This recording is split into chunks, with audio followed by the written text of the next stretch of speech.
Ayan, good afternoon. So, bibili tayo ng prutas ngayon. Dadali natin ulit kay Antoinette. So, day 2 ng aking pagbisita sa kanya. So, tara, bili ulit tayo ng prutas. Kasi, ayan, nandito kami ngayon sa Kamuning Market. Bili kami ng prutas ulit para kay Antoinette. So, tara.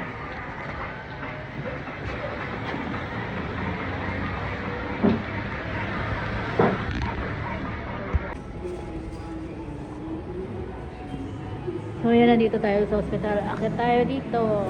Sakay tayo ng elevator. Siyempre, ngayong araw kasama ko si Jackie. Ayan. Ang binili namin prutas, lasones at saka mangosteen at saka yung juice. So, kahapon nagdala rin kami. So, ngayon nagdala rin ulit kami para kay Antoinette. So, tara.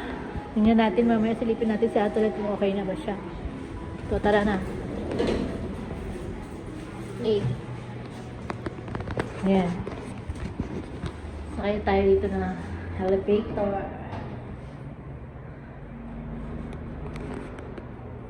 Medyo mataas kasi 8th floor.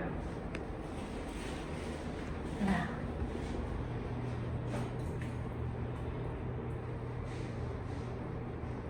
Sana maka-recover na siya tapos makauwi na siya kasi na-miss na siya ni Baby Meteor.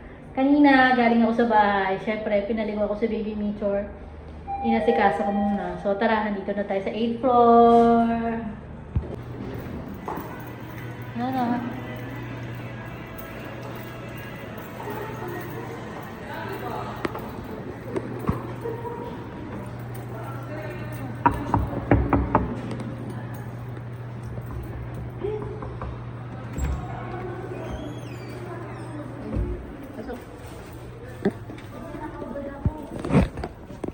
Ba't pinuksan mo?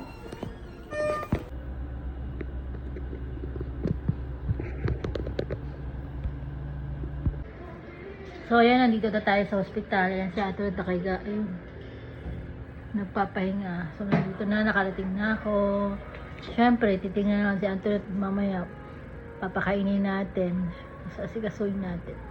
So, sa pagpagaling, papalakas na siya. Palakas ka na, Antoinette. Eh. Nakahiga siya. Siyempre, may isa pa pasyente dito. Bagong live po din. Nakahiga siya sa tabi. At syempre meron kami dito ayan, mayodor naman namin nakatayo. Kain na kain, no. Waiting lang tayo dito. Mamaya, pag nagising si Anton, pakakainin natin. Syempre, linisan natin yung sugat niya. So,